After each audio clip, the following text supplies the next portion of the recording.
Hello, मैं अमरेंद्र कुमार। स्वागत है आपको निर्माण अड्डा में। चलिए आज हम स्टार्ट करते हैं लुसेंट सिलेक्शन बैच में सेट 4 का क्लास 1। इसके पहले मैंने लुसेंट सेट 3 तक 1 2 3 तक मैंने यानी 300 क्वेश्चनों का डिस्कशन करा दिया है। हालांकि इस सेट में सबसे ज़्यादा हमने जो क्वेश्चन डाला है वो स्टेटमेंट बेस्ड क्वेश्चन डाले हैं। स्टेटमेंट बेस्ड क्वेश्चन इसलिए मैं आपको डाल रहा हूँ क्योंकि आने वाले जितने भी बिहार पुलिस है, 72वें बीपीएससी है, दरोगा है, इन सब में अब आयोग के द्वारा जो क्वेश्चन पूछे जा रहे हैं वह स्टेटमेंट बेस्ड क्वेश्चन पूछे जा रहे हैं। इसलिए धीरे धीरे मैं सेटों में आप लोग का थोड़ा सा लेवल बढ़ाते चल रहा हूँ, क्योंकि धीरे धीरे आप प्रैक्टिस करेंगे तो आपका भी एक आदत हो जाएगा कि आने वाले समय में स्टेटमेंट बेस्ड क्वेश्चन को आसानी से आप कर पाएँ। ठीक ना? तो चलिए स्टार्ट करते हैं। आज हम सेट 4 का पहला क्वेश्चन है। देखिएगा, इसमें पहला आपको स्टेटमेंट बेसिक क्वेश्चन आ गया है ना। पहला है कि संगम परिषदों के संदर्भ में निम्नलिखित कथनों पर विचार करें। पहला नंबर है कि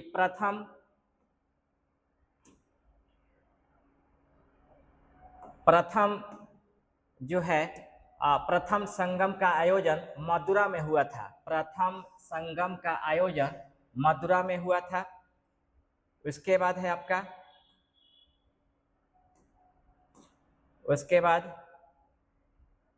दूसरा नंबर टॉपिक है कि दूसरा संगम कपाटपुरम में हुआ था। फिर समझेंगे, मैंने बताया कि प्रथम संगम का आयोजन मथुरा में हुआ, सही बात है। दूसरा है कि दूसरा संगम का आयोजन कपाटपुरम में हुआ, ये भी सही है। और तीसरा है कि तीसरा संगम का आयोजन नकीरर की अध्यक्षता में मथुरा में हुआ। यानी कथन एक सही है, दो सही है और तीनों सही है। तीनों सही है यानी एक आंसर डी होगा 1 2 3। थोड़ा समझेंगे।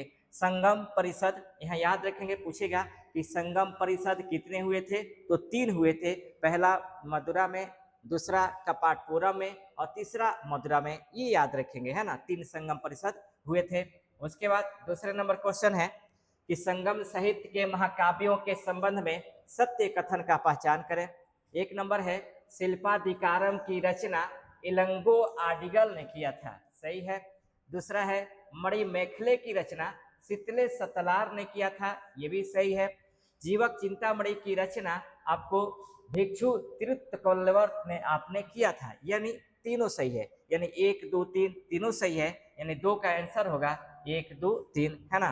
उसके बाद नेक्स्ट क्वेश्चन है कि चोल शासक करिकाल के बारे में निम्नलिखित कथनों पर विचार करें। पहला है यह संगम युग का सबसे प्रतापी राजा थे, सही है। दूसरा है इसने अपनी राजधानी उरयूर से कावेरी पत्तनम को स्थापित किया था, यह भी सही है ना। कावेरी पत्तनम को पुहार के नाम से भी जाना जाता है। तीसरा है पत्तिनपल्ले नामक ग्रंथ में करिकाल के जीवन और सैन्य अभियानों का वर्णन मिलता है, यह भी सही है। यानी आंसर हो जाएगा आपको 3 का सी, यानी 1 2 3 इसका आंसर हो जाएगा। उसके बाद है चौथा नंबर प्रश्न है कि पांड्य साम्राज्य की विशेषताओं के संदर्भ में निम्नलिखित कथनों पर विचार करें। पहला है कि पांड्य राज का राजकीय चिन्ह मछली था, सही है। दूसरा है पांड्य राजा ने 20 ईसा पूर्व में रोमन सम्राट अगस्टस सीजर के दरबार में अपना दूत भेजा था, यह भी सही है। तीसरा है कि मेगास्थनीज ने पांड्य राज को मोतियों के लिए प्रसिद्ध बताया था, मोतियों के लिए प्रसिद्ध बताया था। यानी आपको 1 2 3 तीनों सही है, यानी इसका आंसर हो जाएगा 4 का डी, 1 2 3। उसके बाद 5वें नंबर क्वेश्चन को देखते हैं कि संगम युगीन प्रशासन और न्याय व्यवस्था के संबंध में सत्य कथन का पहचान करें। अब देखेंगे, राजा के न्यायालय को मन्नम कहा जाता था, सही है। दूसरा है झूठी गवाही देने पर जीभ काट लेने की सजा दी जाती थी, यह भी सही है।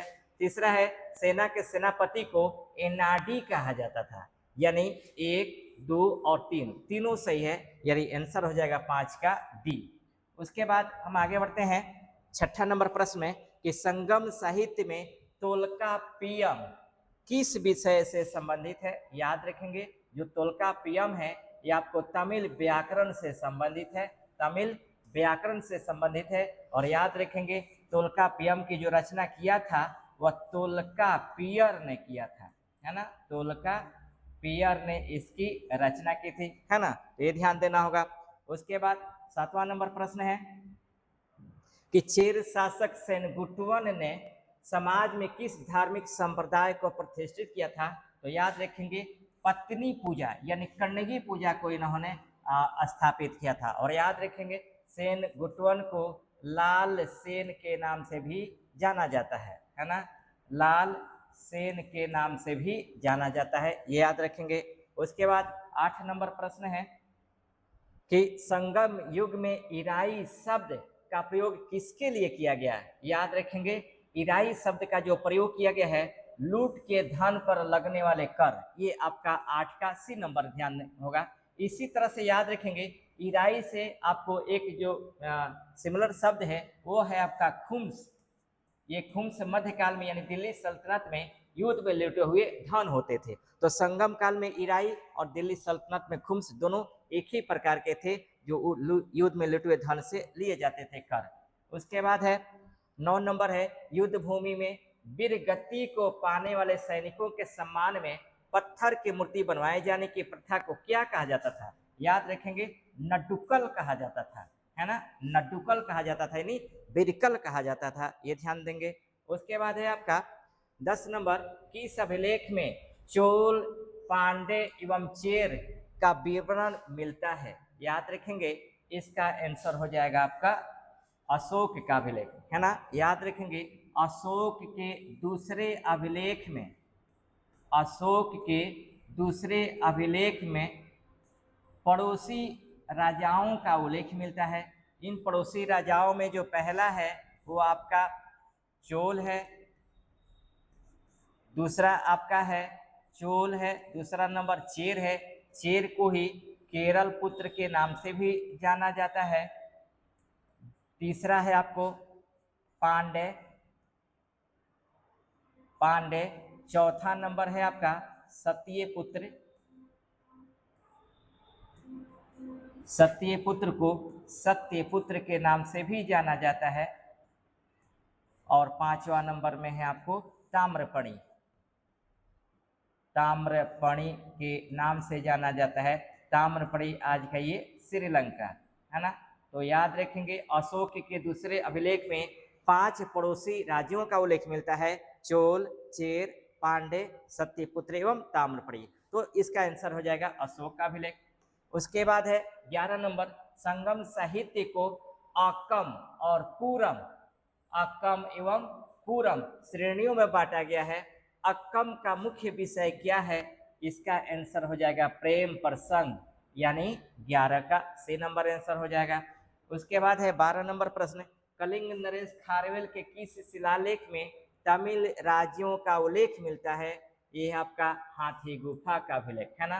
हाथी गुफा के अभिलेख से तमिल राज्यों का उल्लेख मिलता है। इसमें याद रखेंगे पहला नंबर पॉइंट याद रखेंगे ये जैन धर्म का प्रथम अभिलेखीय साक्ष्य है, जैन धर्म का प्रथम अभिलेखीय साक्ष्य है, अभिलेखीय साक्ष्य है। और दूसरा नंबर पॉइंट याद रखेंगे सबसे पहले भारतवर्ष शब्द का जो उल्लेख मिलता है, भारतवर्ष शब्द का जो उल्लेख मिलता है वो आपको इस अभिलेख में मिलता है। तो ये पॉइंट को याद रखना होगा। उसके बाद है 13 नंबर कि मदुरै स्थित मीनाक्षी मंदिर, मदुरै में, एक क्वेश्चन पूछा गया है कि मीनाक्षी मंदिर कहाँ स्थित है, तो मदुरै में स्थित है। और मदुरै है तमिलनाडु में, है ना। पूछेगा कि मीनाक्षी मंदिर कहाँ पे है, तो आपको तमिलनाडु में है, तमिलनाडु के याद रखेंगे मदुरै में स्थित है, मदुरै में स्थित है। तो प्रश्न है कि मदुरै स्थित प्रसिद्ध मीनाक्षी मंदिर का निर्माण किस पांडे शासक ने कराया था? तो इसका आंसर हो जाएगा कुलशेखर पांडे, है ना, यानी 13 का आंसर हो जाएगा सी। उसके बाद 14 नंबर देखते हैं कि संगम युग में मंत्रियों को क्या कहा जाता था? याद रखेंगे संगम युग में मंत्रियों को अमाइचार कहा जाता था, है ना, अमाइचार कहा जाता था, ये ध्यान देंगे। उसके बाद है 15 नंबर शिल्पाधिकारम का नायक कोवलन किस स्थान का व्यापारी था? याद रखेंगे कावेरीपट्टनम का, है ना, कावेरीपट्टनम का ये आपको व्यापारी था। कावेरीपट्टनम को फुहार के नाम से भी जाना जाता है ना।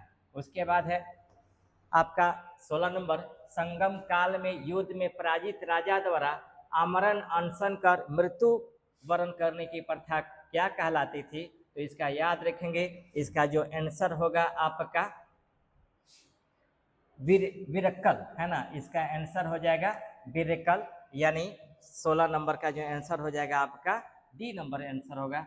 उसके बाद है 17 नंबर, जीवक चिंतामणि शिल्पाधिकारम और मणि मैखले को संयुक्त रूप से तमिल साहित्य का क्या कहा जाता है? तो इन्हें तमिल त्रिरत्न कहा जाता है ना, इन्हें त्रिरत्न कहा जाता है, ये ध्यान देंगे, यानी 17 का आंसर बी हो जाएगा। उसके बाद 18 नंबर है, संगम युगीन सेना में तुसी और कूले शब्द किस से संबंधित है? तो याद रखेंगे, संगम युगीन सेना में तुसी और कूले सेना की अग्र और पिछली टुकड़ी को कहा जाता है, यानी 18 का आंसर सी हो जाएगा, 18 का आंसर सी होगा। उसके बाद है 19 नंबर, तिरुवल्लुवर द्वारा रचित प्रसिद्ध ग्रंथ तिरुवकुरल का मुख्य विषय या उद्देश्य क्या है? याद रखेंगे, यह नैतिक एवं दार्शनिक उद्देश्य है, यह नैतिक एवं दार्शनिक उद्देश्य है। इसके संदर्भ में याद रखेंगे, तिरुवकुरल को तमिल बाइबिल के नाम से जाना जाता है, तमिल बाइबिल के नाम से जाना जाता है, और याद रखेंगे इसे पांचवा वेद भी कहा जाता है, पांचवा वेद भी कहा जाता है। तो तिरुवल्लुवर द्वारा लिखा गया तिरुकुरल है जो ये तमिल बाइबिल है और पांचवा वेद इसे कहा जाता है ना। इसके बाद 20 नंबर है, संगम युग का अंतिम ज्ञात पांड्य शासक कौन है? तो याद रखेंगे ये है नलिवाकोड्डन, यानी 20 का आंसर हो जाएगा नलिवाकोड्डन, ये आपको अंतिम ज्ञात शासक हैं। उसके बाद है 21 नंबर, किस शासक ने पहली बार विशुद्ध संस्कृत भाषा में एक लंबा अभिलेख लिखा था? तो इसका आंसर हो जाएगा रुद्रदामन प्रथम, रुद्रदामन प्रथम। याद रखेंगे, पश्चिमी शक क्षत्रप से संबंधित है, पश्चिमी शक क्षत्रप से संबंधित राजा थे, और पश्चिमी शक क्षत्रप के याद रखेंगे कार्दमक वंश से संबंधित है ना, ये जो संबंधित है आपका कार्दमक वंश से, कार्दमक वंश से ये संबंधित थे राजा, है ना। और इन्होंने आपको जूनागढ़ अभिलेख को उत्कीर्ण कराया था, है ना। ये पहला ऐसा अभिलेख है जो विशुद्ध संस्कृत भाषा में लिखा गया है, यह गुजरात के गिरनार में स्थित है ना। उसके बाद आपको 22 नंबर है, विक्रम संवत की शुरुआत के संदर्भ में निम्नलिखित कथनों पर विचार कीजिए। इसकी शुरुआत 78 ईसा पूर्व में हुई, गलत है। इसका शुरुआत आपको 57 ईसा पूर्व में हुआ था। यह शकों पर विजय के उपलक्ष्य में उज्जैन के एक स्थानीय राजा द्वारा शुरू किया गया था, ये सही है। उसके बाद उपयुक्त में से कौन सा कथन सही है? तो याद रखेंगे 22 का आंसर हो जाएगा बी, एक, यानी केवल 2 आंसर हो जाएगा, है ना। उसके बाद आपको 23 नंबर है, कुषाण शासकों द्वारा जारी किए गए सिक्कों के संबंध में कौन सा कथन सही नहीं है? ध्यान देंगे, पहला नंबर है कि कुषाणों ने भारत में पहली बार बड़े पैमाने पर शुद्ध स्वर्ण सिक्कों का प्रचलन किया था, ये सही है। दूसरा है कि इनके सोने के सिक्के वजन और आकार में रोम के जैसे थे, ये भी सही है। तीसरा है कुजुल कटफिशेस के समय केवल सोने के सिक्के प्रचलित थे, है ना, ये गलत है, यानी आंसर हो जाएगा आपका 23 का सी हो जाएगा आंसर, है ना, 23 का सी आंसर हो जाएगा, ठीक है। याद रखेंगे कुजुल कटफिशेस को कुषाण वंश का संस्थापक भी माना जाता है। उसके बाद है 24 नंबर, भारत का आइंस्टीन किसे कहा जाता है और उन्होंने अपने किस पुस्तक में सापेक्षता का सिद्धांत दिया था? तो याद रखेंगे भारत का आइंस्टीन कहा जाता है नागार्जुन को, और सापेक्षता के सिद्धांत का जो प्रतिपादन किया था वो आपको मध्यमिका सूत्र में किया था, है ना, ये ध्यान देंगे।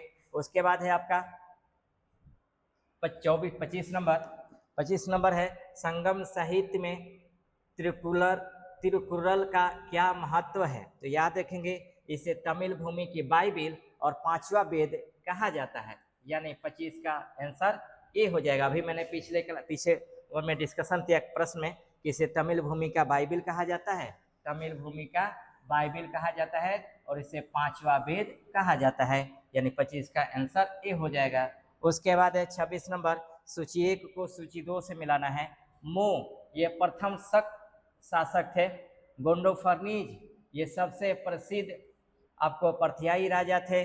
कुजुलखट फिसेस ये कुषाण वंश के संस्थापक थे और वासुदेव ये आपको कुषाण वंश का अंतिम शासक थे। इन्हें 2, 3, 1, 4 आंसर हो जाएगा, यानी 26 का सी नंबर आंसर हो जाएगा। उसके बाद है आपका 27 नंबर, रेशम मार्ग के संबंध में निम्नलिखित में से कौन सा कथन सत्य है। याद रखेंगे, इस पर नियंत्रण रखने वाले शासकों को सबसे प्रसिद्ध परथियाई थे, गलत है ये। रेशम मार्ग का आरंभ कनिष्क ने किया था, ये सही है, यानी 27 का बी नंबर आंसर हो जाएगा, 27 का बी हो जाएगा। 28 नंबर है, किस कुषाण शासक के शासन काल में चतुर्थ बौद्ध संगीति का आयोजन किया गया था, है ना। तो कनिष्क के शासन काल में कश्मीर के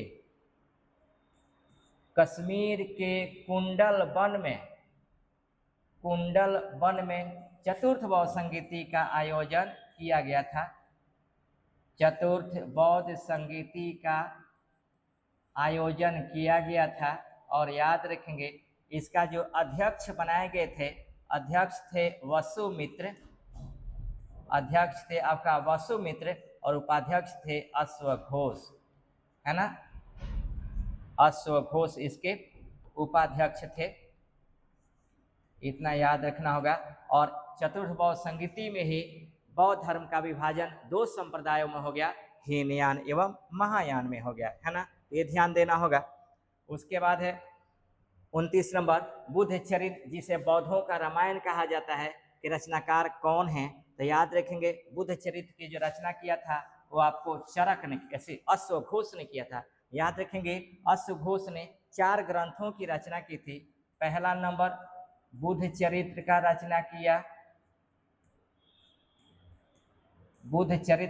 किया, दूसरा नंबर सौंदरानंद की रचना किया,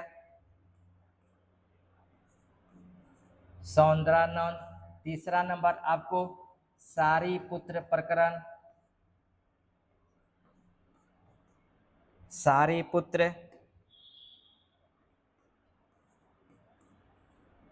प्रकरण की रचना की, और चौथा नंबर जो है आपका वज्र सूची, है ना, वज्र सूची की इन्होंने रचना की थी, ठीक है, वज्र सूची की इन्होंने रचना की थी। तो ये है चरक ने चरक संहिता की रचना की थी जो संस्कृत भाषा में था। और याद रखेंगे ये आयुर्वेद से संबंधित, आपको चिकित्सा से संबंधित ग्रंथ था, है ना।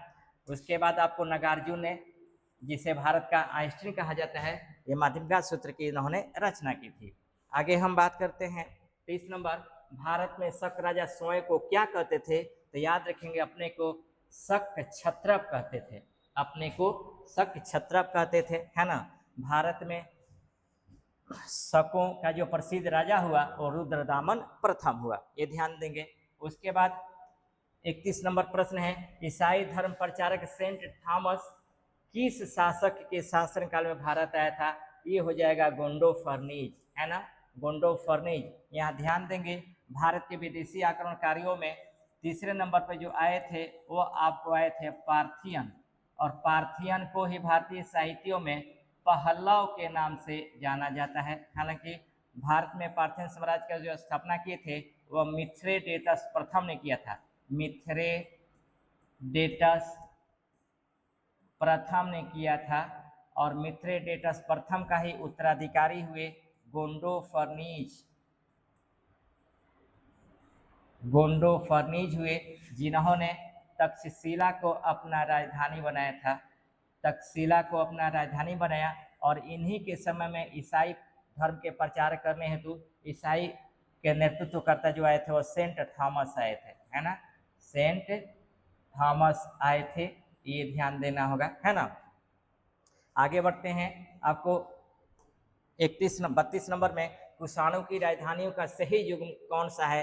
तो याद रखेंगे कनिष्क की दो राजधानियां थी, एक पुरुषपुर जो पाकिस्तान में है और एक मथुरा, यानी 32 का आंसर हो जाएगा बी, है ना, 32 का बी होगा।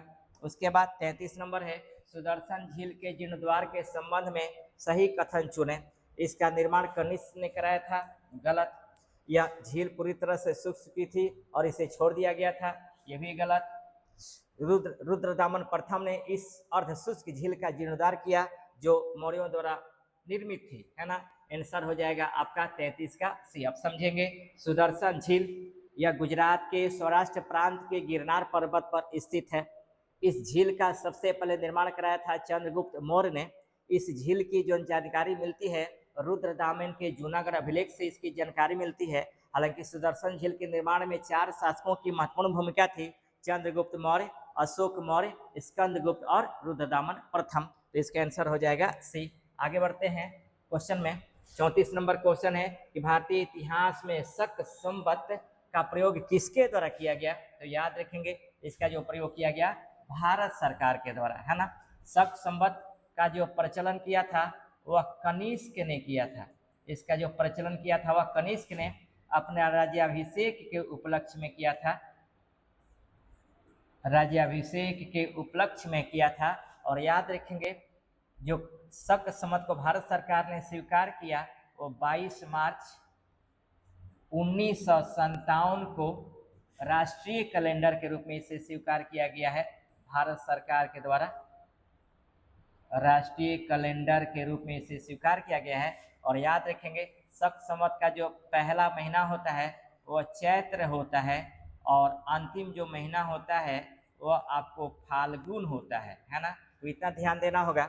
उसके बाद है 35 नंबर कि प्राचीन काल में पांड्य राजाओं के संरक्षण में कुल कितने संगम हुए थे। तो आपको हुए थे टोटल 3। मैंने बताया था कि प्राचीन काल में जो संगम परिषद हुए थे वह पांड्यों के संरक्षण में हुए थे और 3 हुए थे। पहला मदुरा हुआ था, दूसरा कपाटपुरम हुआ था और तीसरा मदुरा हुआ था। ये आपको ध्यान देना होगा। उसके बाद 36 नंबर है कुषाण शासकों ने देवपुत्र की उपाधि किससे ली थी। तो चीनी शासकों से इन्होंने ली थी। चीनी शासकों से ही प्रभावित होकर इन कुषाण शासकों ने भी अपने आप को देवपुत्र कहे थे, है ना। उसके बाद है 37 नंबर गंधार शैली और मथुरा शैली का विकास मुख्य रूप से किसके शासनकाल में हुआ था। ये दोनों शैलियों का जो विकास हुआ था वह कनिष्क के समय में हुआ था। याद रखेंगे ये मूर्ति निर्माण कला की 2 शैलियां हैं, मथुरा कला शैली और गंधार कला शैली। सबसे पहले भारत में महात्मा बुद्ध की जो मूर्ति का निर्माण हुआ वह मथुरा कला शैली के अंतर्गत हुआ और भारत में सबसे अधिक महात्मा बुद्ध की मूर्ति का निर्माण हुआ वह गंधार कला शैली के अंतर्गत हुआ था, है ना। यहाँ ये भी याद रखेंगे मथुरा कला शैली के अंतर्गत निर्मित जितने भी मूर्तियां हैं वह मथुरा संग्रहालय में संग्रहित किए गए हैं। चंद्रगुप्त द्वितीय की बात करें तो याद रखेंगे ये गुप्त काल के महान शासकों में थे। विक्रमादित्य की इन्होंने उपाधि धारण की थी और इनके दरबार में 9 विद्वानों की एक मंडली रहती थी जिन्हें नवरत्न के नाम से जाना जाता है, ठीक ना। रुद्रदामन को मैंने बताया था कि पश्चिमी शक क्षत्रप के कार्तमक वंश के महत्वपूर्ण शासक थे और इनके द्वारा जो उत्कीर्ण किए गए लेख है वो आपको रुद्रदामन का जूनागढ़ अभिलेख है। आगे बढ़ते हैं 38 नंबर कुषाण काल में मथुरा साटक किसके लिए प्रसिद्ध था। तो याद रखेंगे एक प्रमुख बंदरगाह था जो मथुरा साटक है। ये जो मथुरा साटक है ये एक प्रमुख बंदरगाह है, याद रखेंगे, यानी 38 का आंसर बी हो जाएगा। उसके बाद आगे बढ़ते हैं कि निम्नलिखित में से किस स्थान पर कुषाण कालीन मूर्तियों का संग्रह अधिक मात्रा में है। तो अभी मैंने बताया मथुरा संग्रहालय में इसको रखा गया है। उसके बाद 40 नंबर प्रश्न है कि चरक संहिता के विषय में निम्नलिखित कथनों पर निम्नलिखित में से कौन सा कथन सही है। यह शल्य चिकित्सा पर आधारित है और इसमें 10 भाग हैं, गलत। इसके रचनाकार कनिष्क के राजवंश चरक थे और यह भारतीय चिकित्सा शास्त्र का विश्वकोश कहलाता है, ये सही बात है। इसकी रचना प्राकृत भाषा में की गई थी, गलत बात है। इसकी रचना किया गया था संस्कृत भाषा में किया गया। यह केवल पशु चिकित्सा से संबंधित है, ये गलत है। यह आपको आयुर्वेद से संबंधित है ना, आयुर्वेद से ये आपका संबंधित है। तो समझेंगे आपको चरक जो कनिष्क के प्रमुख राजवैद्य थे और इन्होंने संस्कृत भारत भाषा में चरक संहिता लिखा था जो आपको आयुर्वेद से संबंधित है, यानी 40 का बी नंबर आंसर हो जाएगा। 41 नंबर है, सातवाहन वंश की स्थापना के संदर्भ में निम्नलिखित कथनों पर विचार कीजिए। सीमुक ने 73 ईसा पूर्व में देवभूति की हत्या कर वंश की स्थापना की, गलत है। सातवाहन वंश का संस्थापक सातकर्णी प्रथम था, गलत। सी नंबर है कि सातवाहन वंश की स्थापना कर्ण वंश के अंतिम राजा देवभूति को हराकर की गई थी, गलत। सिमुक ने 60 ईसा पूर्व में सुशर्मा की हत्या कर सातवाहन वंश की स्थापना की। आपको ये सही है, यानी 41 का डी नंबर आंसर हो जाएगा। उसके बाद है आपका 42 नंबर कि सातवाहन साम्राज्य की राजधानियों के संबंध में कौन सा युग्म सही सुमेलित है। याद रखेंगे, इसकी राजधानी थी अमरावती, कृष्णा नदी के तट पे, और दूसरा प्रतिष्ठान गोदावरी नदी के तट पे, है ना। तो अमरावती और प्रतिष्ठान यानी आंध्र प्रदेश और महाराष्ट्र में सातवाहनों की राजधानी थी। उसके बाद है 43 नंबर, गाथा सप्तशती और बृहद कथा नामक प्रसिद्ध ग्रंथों की रचना किस राजवंश के शासनकाल में हुआ। तो याद रखेंगे, इन दोनों ग्रंथों की रचना हुई सातवाहन काल में, है ना, सातवाहन काल में। याद रखेंगे, गाथा सप्तशती इस ग्रंथ की रचना किया था आपको प्रसिद्ध सातवाहन शासक हॉल ने, और बृहद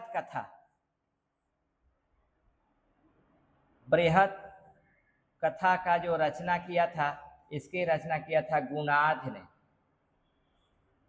ने। तो ये दोनों ध्यान देंगे, है ना। उसके बाद है आपका 44 नंबर, सातवाहन प्रशासन में गौल्मीक का क्या कार्य था। तो ग्रामीण क्षेत्रों में प्रशासन और सैन्य टुकड़ी को नेतृत्व करने वाले को ही क्या कहा जाता था, गौल्मीक कहा जाता था, है ना। इन ग्रामीण क्षेत्रों में प्रशासन और सैन्य टुकड़ी के नेतृत्व करने वाले को गौल्मीक कहा जाता था, यानी 44 का सी नंबर आंसर हो जाएगा।